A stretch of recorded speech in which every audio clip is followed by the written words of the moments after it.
Имаме регрес во многу сегменти, особено во дел на надворешната политика. Ние треба да бидеме дел што поскоро од Европската Унија. Не сакам Македонија да остане како држава, барем додека сме работеле ние или јас додека сум работел, дека ете не сме до тој степен способни да направиме нешто за 40-50 илјади луѓе. Дали Али Ахмети создава своја финансиска империја и верна олигархиска структура која? Се ќе одговарам на ова прашање. И се извинувам, ама на такво прашање не вреди да сум. Универзитетите кои што не ги исполнуваат критериумите апсолутно не треба да бидат универзитети. Околу 3-4 милиона долари чини концерт, како концертот на Ед Ширан во Београд. Како изгледа денес еколошката мапа? Па за шал верувам дека и оваа зима ќе биде иста као и претходните зими. Ние релативно споро ги менуваме навиките кои што не доведоа до овие екстремни нивоа на аерозагадување.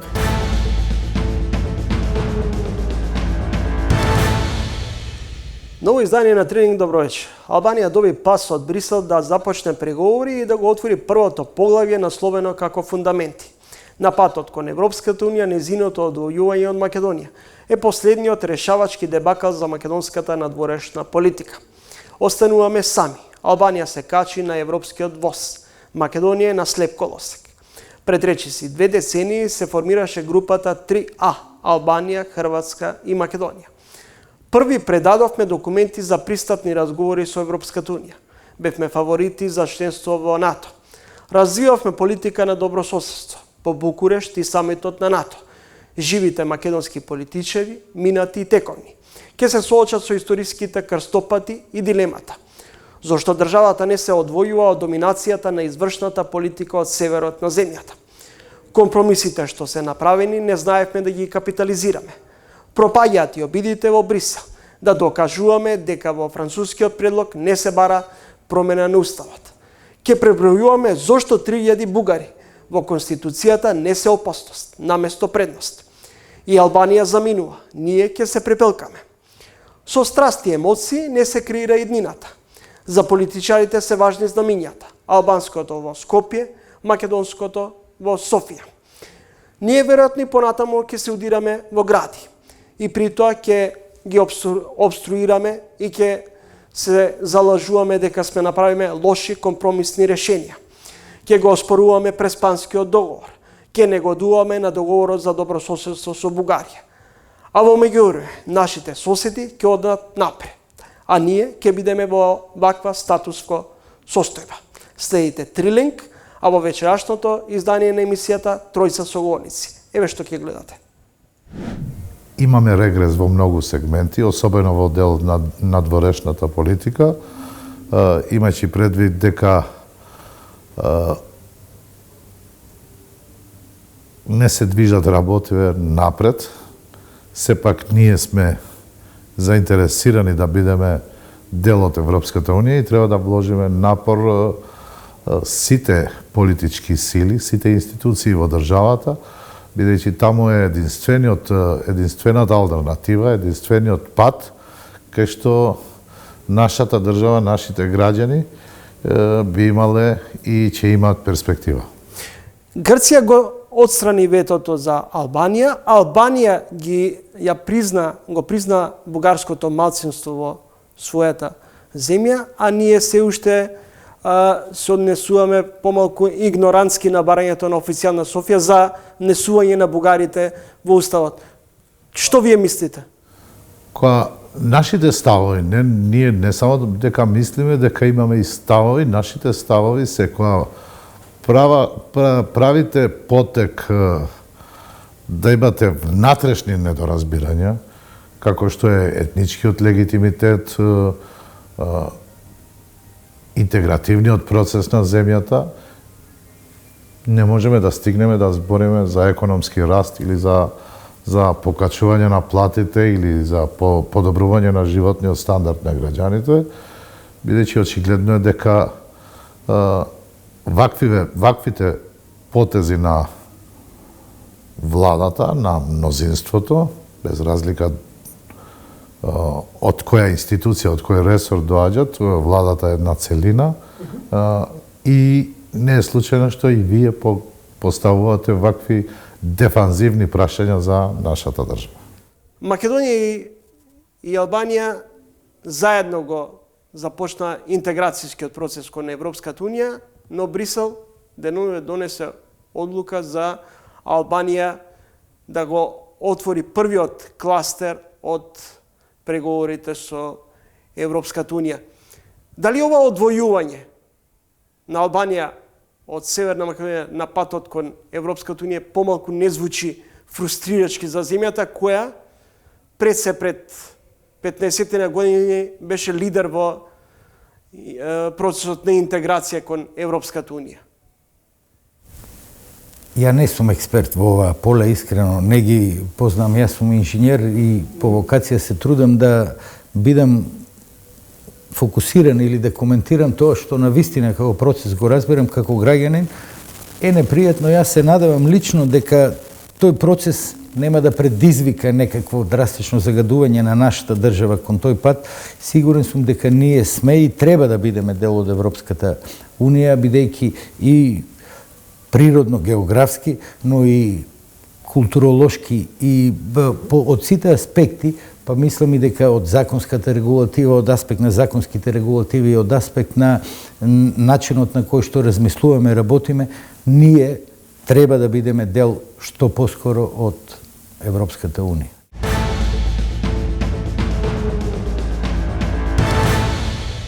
Концерти на светски естрадни звезди во Македонија и по правило како под мизостенот, главно Авалон продукција. Од почетните Faithless на Кале, по портфолиото на Авалон се неколку стотина концерти. Од Боб Дилан, Енрике Иглесиас, Стинг, Сантана, Лени Кравиц, Deep Purple, Брайан Фери, Тиесто, до волшебната Грейс Джонс. Добре ден за Бобан Милошовски. Здраво, Гораст, фала на поканата. Ретко е да го третираат ова што го работиме ние емисии тематски какви што правиш ти, кои што не се дел од овој бизнис. Во низата што ја набројав на оние кои имале можност да настапат во Македонија, што уште фали за тоа да личи европско, а да не се најде мана? Па уште фали голем стадионски концерт за 50.000 луѓе во Македонија,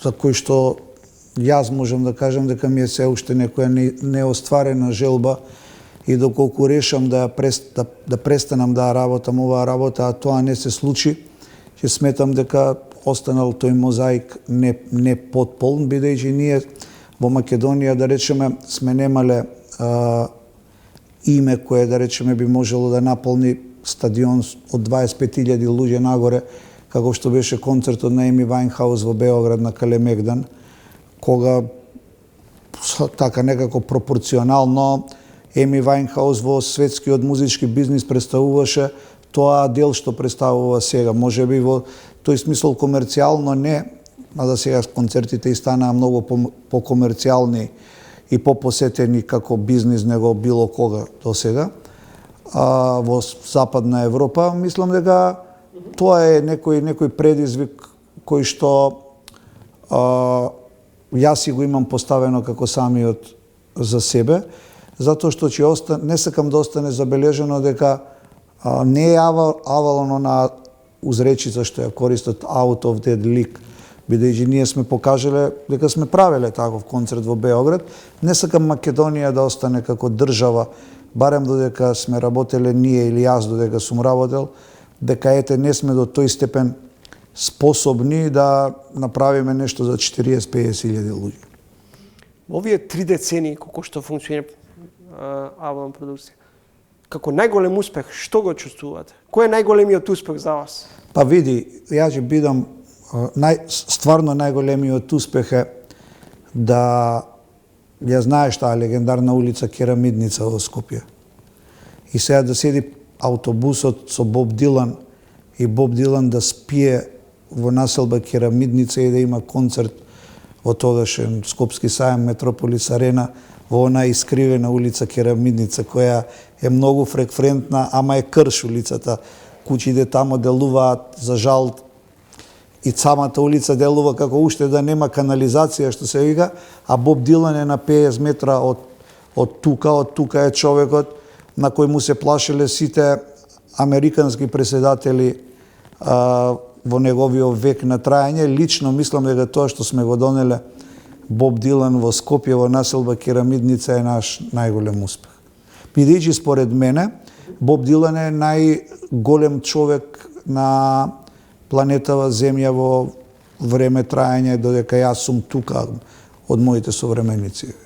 За време на илинденските празници во Охрид Лени Кравиц, а во исто време Ацо Пејовиќ. Како ја доживуваш ова цивилизацијска изместеност на вредности? Многу е тешко. Многу е тешко и тоа е необјасниво тешко. Да речеме, ние сме го работеле Лени Кравиц во Охрид во 2008 година. И сега, ако реално се движи светот, ние сме го работеле Лени Кравиц 2008, ама тогаш како фирма ние ни приближно не сме биле на тоа ниво на кое сме сега или на кое што сме биле потоа. Ние после тоа сме ја правеле ние Еми Вајнхаус во Београд и да речеме некои такви други големи концерти. И сега ти размислуваш, ако 2008 си правел нешто, дека тоа 2023 треба да биде како притиснеш дугме и тоа се завршува само од себе.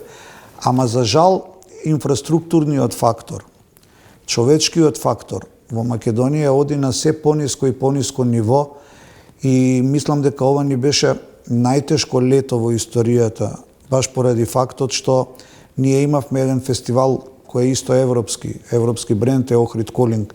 Не постои особа во светот на електронскиот бизнис која не слушнала за Охрид Колинг.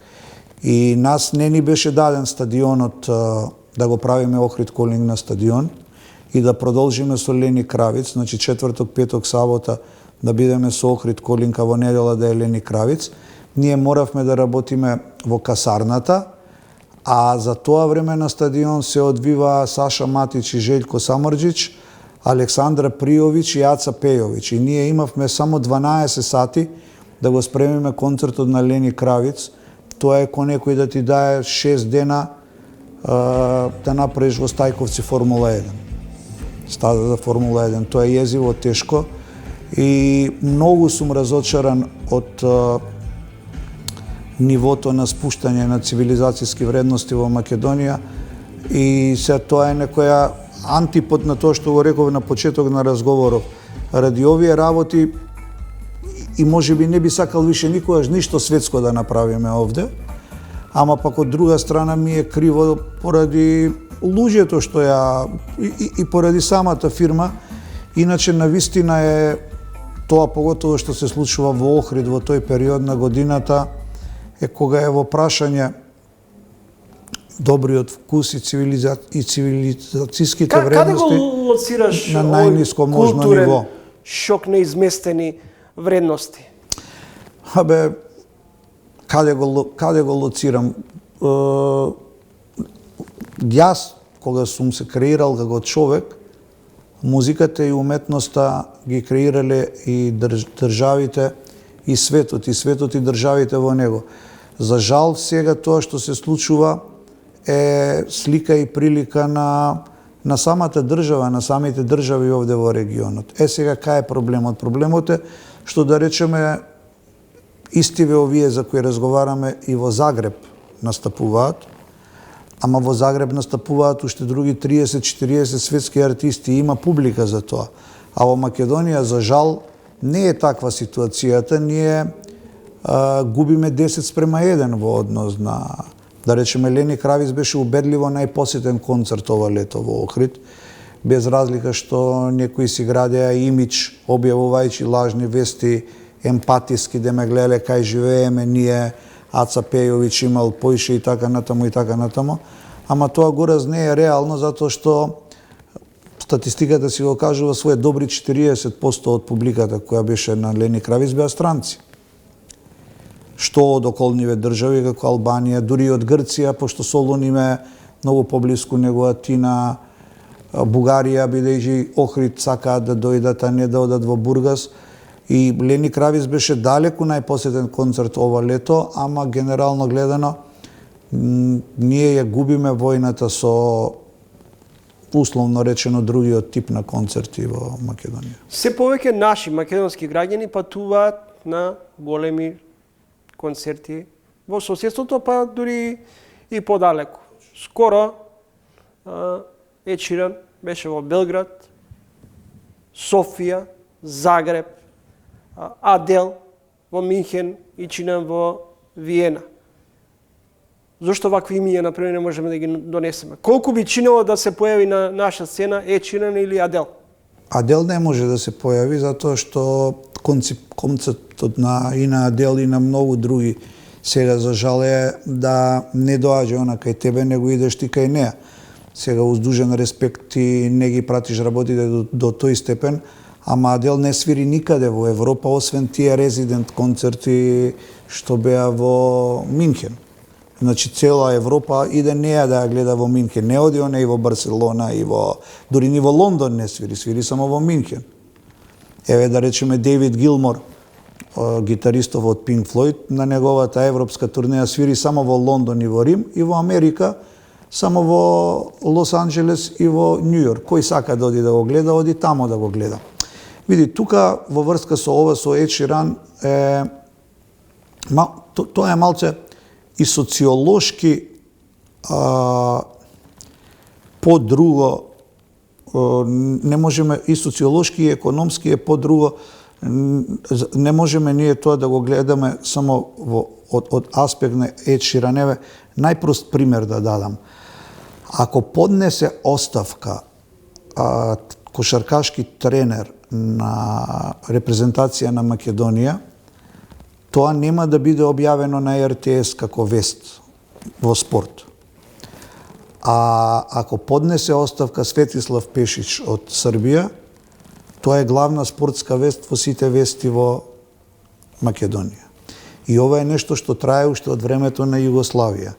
Во секоја македонска куќа се купувале Политика и Вечерни новости, а Вечер и Нова Македонија не се ни продавале ни во Србија, ни во Хрватска. Србија е неколку пати поголема од Македонија. На моја огромна жал и тага и бол, Црвена звезда игра во фудбал во Лига на шампиони, а ја како голем љубител на фудбал не знам кој е шампион на Македонија воопшто. И ако гледаме од таа гледна точка, јасно е зошто Ед Ширан свири во Србија, а не свири во Македонија. И ова што се прави во Македонија од наша страна е далеку над нивото на државата. Ама еве да ти одгонетнам една тема која сигурно те интересира. Околу 3-4 милиона долари чини концерт, како концертот на Ед Ширан во Београд. И за разлика од Загреб, кај што се продадоа 70.000 карти, Ед Ширан во Београд имаше само 26.000 карти, од кои во Србија се продаени само 9.000 карти и околу 2 милиона евра изгубија промотерите што го правеа Ед Ширан во Београд. Тоа се игри кои што се доста повисоко од нивото на Македонија како држава. Јас се борам и се надевам дека ќе се изборам нешто од тој габарит во наредниве пар години да се случи во Скопје.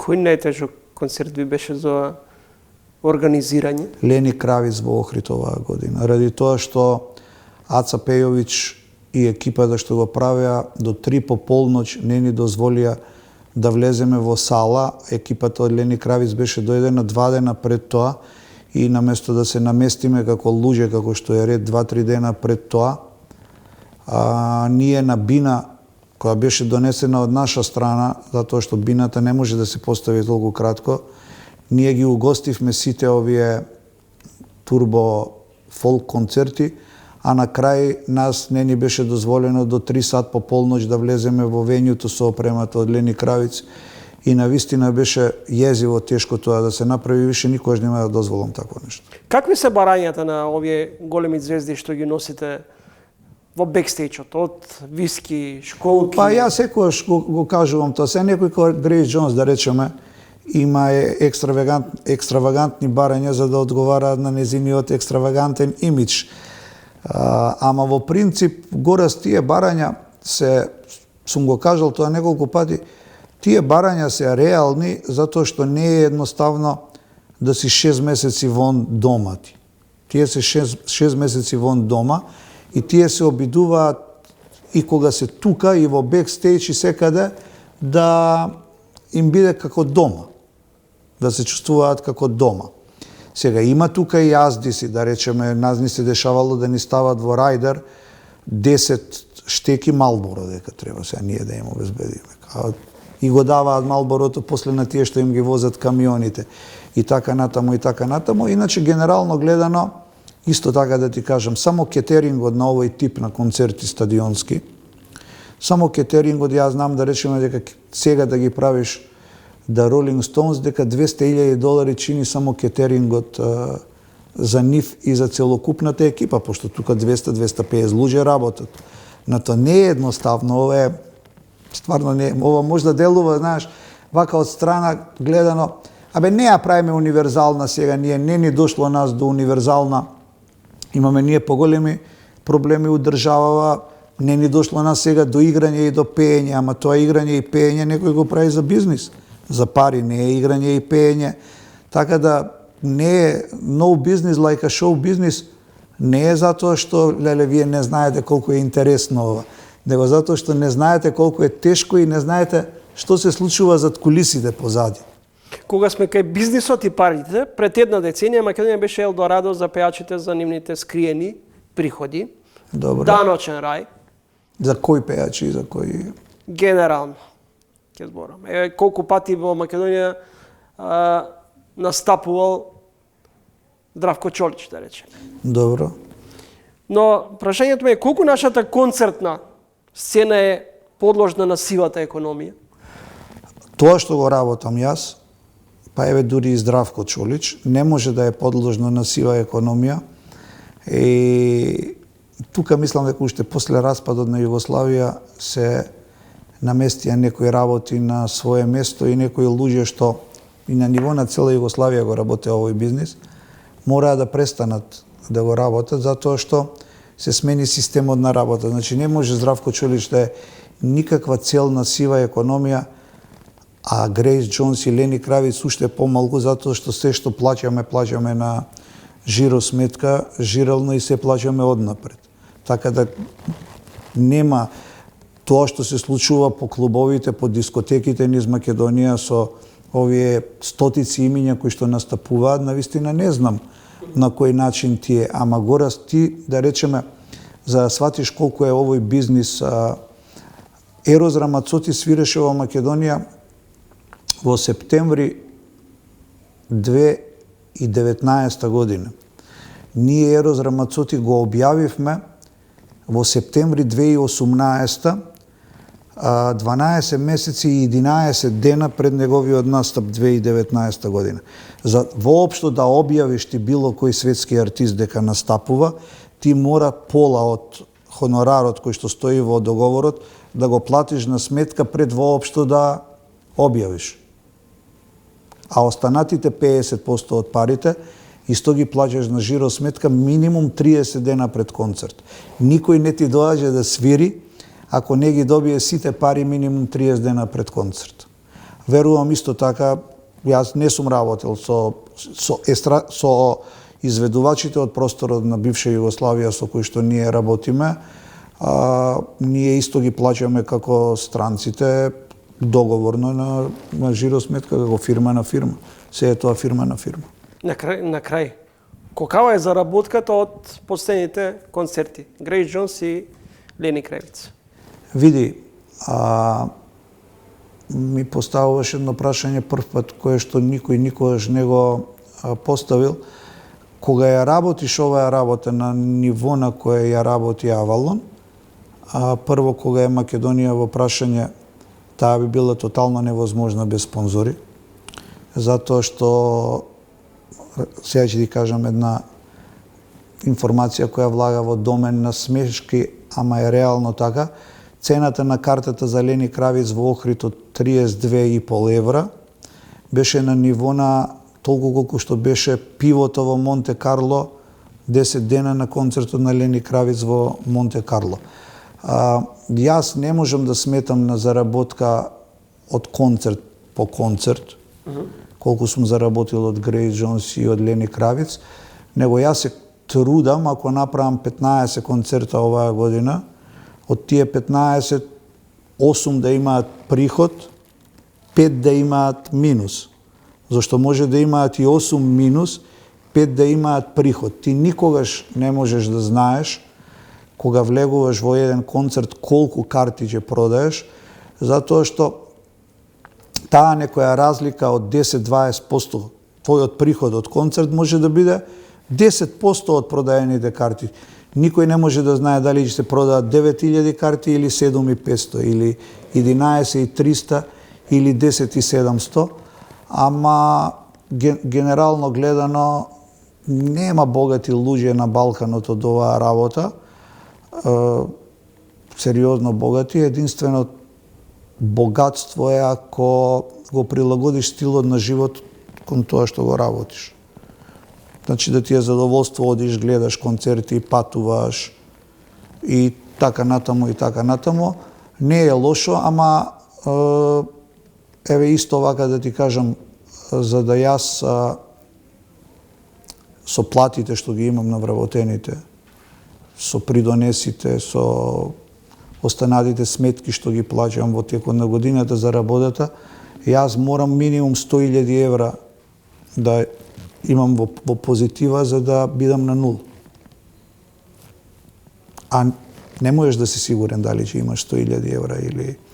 сега затоа тука ние работиме и надвор, работиме во Србија, работиме во Хрватска, имавме многу сериозен концерт како што беше Стинг во Сараево со преку 20.000 продаени карти, што е научна фантастика, да речеме, за овде и така натаму и така натаму.